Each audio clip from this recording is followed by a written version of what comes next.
اعوذ باللہ من الشیطان الرجیم بسم اللہ الرحمن الرحیم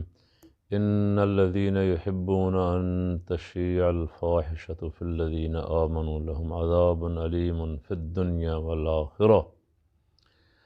صدق اللہ مولانا العظیم وصدق رسولہ النبی الکریم الامین۔ چند سالوں سے ہمارے ملک میں غیر ملکی ایجنڈے پر، غیر ملکی فنڈنگ پر چلنے اور پلنے والی این جی اوز نے میرا جسم میری مرضی کے نام سے بڑا ہنگامہ برپا کیا ہوا۔ چند مادر پدر آزاد عورتیں جن کا کوئی سائیں قسم نہیں ہے، وہ باہر روڈوں پہ نکل آتی ہیں اور انہوں نے کتبے پکڑے ہوتے ہیں اور اس پہ بکواسات جو ان سے ہو سکتی ہیں وہ لکھی ہوتی ہیں، اور ہمارا الیکٹرانک میڈیا انہیں کوریج دیتا ہے اور بے حد کوریج دیتا ہے۔ وہی میڈیا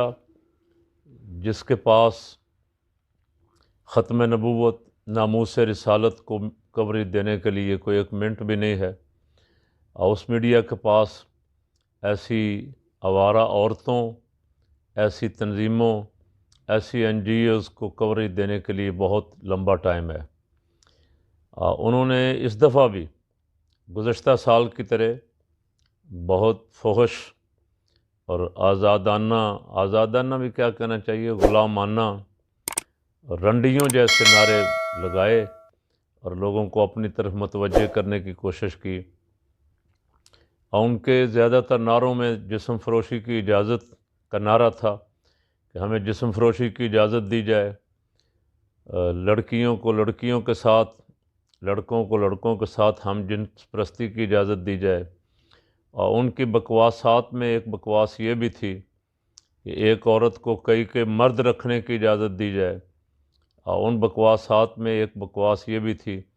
معاذ اللہ کہ اگر ہمارے اوپر اللہ کا کوئی عذاب بھی آنا ہے تو آ جائے، ہمیں کوئی فکر نہیں ہے۔ اور اس دفعہ تو انہوں نے ساری حدیں پار کی، انہوں نے گستاخی بھی کی امہات المومنین کی، اور رحمت عالم صلی اللہ علیہ وسلم کی شادیوں کو بھی نیگٹیو انداز میں ڈسکس کیا۔ اب بہت کچھ پچھلے سال بھی کہا گیا تھا،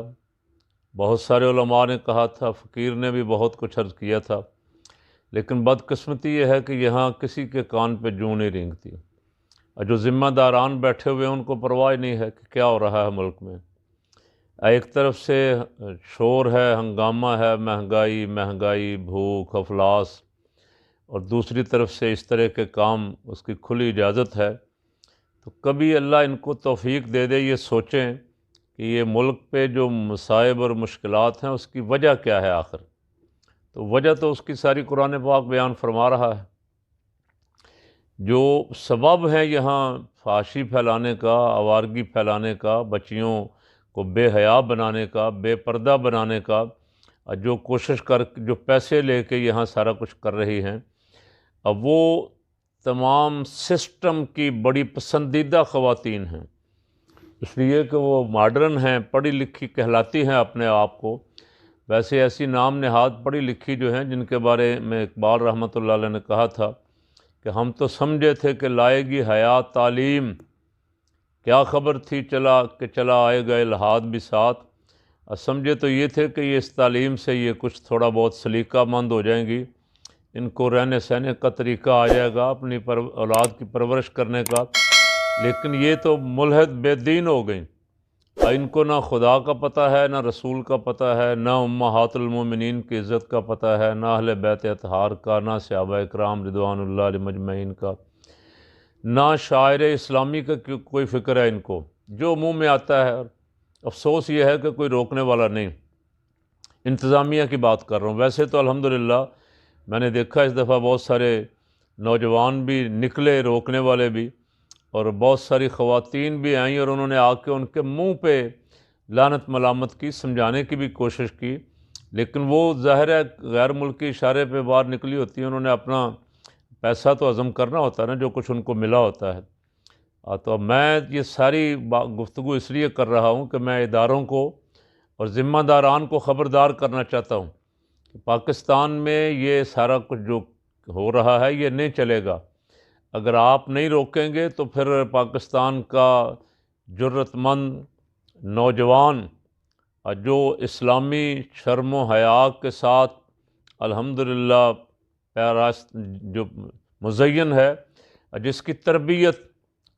اچھے گھر میں ہوئی ہے، جس کی تربیت باحیا ماؤں نے کی ہے، وہ نوجوان پھر اس کام کے لیے نکلے گا، اس لیے کہ یہ ملک ہمارا ہے اور یہ الحمدللہ اسلام کے نام پہ حاصل کیا گیا تھا، لا الہ الا اللہ محمد الرسول اللہ کی بنیاد پہ۔ اس لیے حاصل نہیں کیا گیا تھا کہ اس میں اس طرح کے کاموں کی کھلی چھٹی دی جائے گی جس کا جو جی چاہے کرے۔ آئین پاکستان میں یہ بات لکھی ہوئی ہے کہ یہ اس ملک کا ریاست کا مذہب اسلام ہے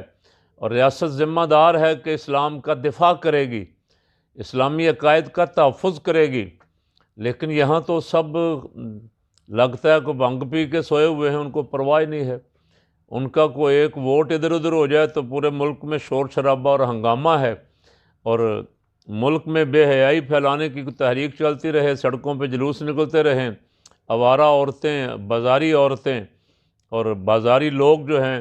وہ تماشا کریں آ کے مختلف نعروں کے نام پہ اور عورتوں کے حقوق کے نام پہ۔ تو عورتوں کے حقوق کا یہ معنی تو ہرگز نہیں ہے۔ عورتوں کے حقوق جتنے الحمدللہ ثم الحمدللہ قرآن مقدس میں اللہ رب العالمین نے خواتین کو دیے ہیں، کسی دوسرے مذہب میں نہیں ہیں، کسی دوسرے معاشرے میں نہیں ہیں۔ اگر آپ اسلام کو نہ مانیں، نہ سمجھیں، نہ اس پہ عمل کریں اور خالی حقوق کا مطالبہ کرتے رہیں، اور حقوق کا مطالبہ بھی آپ کا حقوق سے مراد بھی آپ کی جسم فروشی ہو صرف، کہ اس کی اجازت دی جائے، تو یہ تو سوال ہی پیدا نہیں ہوتا کہ ایک اسلامی ملک میں اسے برداشت کیا جائے۔ میں چاہتا ہوں کہ جو ادارے ہیں، جو ذمہ داران ہیں، وہ حرکت میں آئیں، اور جن لوگوں نے بے ادبی کی، جن لوگوں نے بینروں پہ امہات المومنین کی بے ادبی کی ہے اور قرآن و حدیث کی بے ادبی کی ہے، گستاخیاں کر رہے ہیں، حکومت ان کو خود لگام دے۔ اب بعد میں دوسروں سے گلہ نہ کیا کریں کہ یہ آپ نے قانون ہاتھ میں کیوں لے لیا ہے۔ آپ تو سوئے ہوئے ہیں، جب آپ سوئے رہیں گے تو پھر قوم تو سوئی ہوئی نہیں ہے نا، کہ ساری قوم بھی تماشا دیکھتی رہے اور حکمران آرام سے میٹھی نیند سوئیں، اور جس کا یہاں جو جی چاہتا ہے آ کے کرتا رہے۔ اس اسلامی ملک کا تشخص خراب کرنے کے لیے بڑا پیسہ خرچ ہو رہا ہے، کوشش ہو رہی ہے، جد و جہد ہو رہی ہے، لیکن انشاءاللہ العزیز میرے رب کو منظور ہوا تو یہاں سرکار صلی اللہ علیہ وسلم کے غلام جب تک زندہ ہیں، اس ملک کا تشخص، اسلامی تشخص جو ہے اسے بدلنے کی اجازت نہیں دیں گے۔ اور اس طرح کے واہیات کاموں کو بھی حکم دیا گیا، ہمیں ارشاد فرمایا گیا من رآ منکم منکرا فلیغیر بیدہ، اگر کوئی برائی ہوتے ہوئے دیکھو تو اپنے ہاتھ سے طاقت سے روکو، فإن لم یستطع فبلسانہ، اور اگر ہاتھ سے نہیں روک سکتے تو کم از کم زبان سے روکو، اور فإن لم یستطع فبقلب ذلک اضعف الایمان، اور اگر یہ بھی نہیں کر سکتے، زبان سے بھی نہیں روک سکتے، تو پھر دل میں تو کم از کم برا جانو۔ تو ہم اس تیسرے مرتبے سے نکل کے الحمدللہ زبان سے روکنے والا کام تو سارا سال کوشش کرتے رہتے ہیں کہ کچھ نہ کچھ عرض کرتے رہیں، گزارش کرتے رہیں، اداروں کو بھی، حکمرانوں کو بھی اور عوام کو بھی خبردار کرتے رہیں کہ ان سازشوں سے، اور اپنی بچیوں کو جو چادر زہرا کی امین ہیں ان کو بھی خبردار کرتے رہیں کہ ان بے حیا عورتوں سے، ان فاحشہ عورتوں سے، ان رنڈیوں سے بچو۔ یہ پڑھی لکھی نہیں ہے، یہ نام نہاد تماشا کروانے والی، ناچ گانا کروانے والی ہیں، ان کو پڑھا لکھا نہیں کہا جا سکتا، ان کو تعلیم یافتہ نہیں کہا جا سکتا۔ جو اسلام سے آشنا نہیں ہے، جو قرآن و حدیث سے آشنا نہیں ہے، کس چیز کے پڑھے لکھے ہیں؟ اور ان سے بھی کہہ رہا ہوں کہ وہ بھی باز آ جائیں، پاکستان میں اس طرح کی حرکتیں برداشت نہیں کی جائیں گی، اور حکمرانوں سے بھی کہہ رہا ہوں کہ وہ بھی آنکھیں کھولیں اور آئین پاکستان کے مطابق اسلام کا دفاع کرنا ان کی ذمہ داری ہے۔ ایسے گستاخوں کو نکیل ڈالنا، جن کو اتنی کھلی چھٹی مل گئی، جن کے اتنے حوصلے بڑھ گئے کہ وہ امہات المومنین اور رحمت عالم صلی اللہ علیہ وسلم کے صحابہ کرام اور اہل بیت اطہار کی زندگیوں کا بھی مذاق اڑا رہے ہیں، قرآن پاک کے احکامات کا مذاق اڑا رہے ہیں۔ یہ آج کا کلپ جو ہے یہ ذمہ داران سے میں مخاطب ہوں کہ وہ اپنی ذمہ داری محسوس کریں اور اسے روکیں۔ اگر آپ نہیں روکیں گے تو اس سے ملک میں پھر فساد برپا ہوگا اور انتشار پھیلے گا، وہ کسی صورت بھی ملک کے عوام کے اور کسی کے بھی مفاد میں نہیں ہے۔ اللہ تعالیٰ ہمیں اپنا فرض ادا کرنے کی توفیق دے۔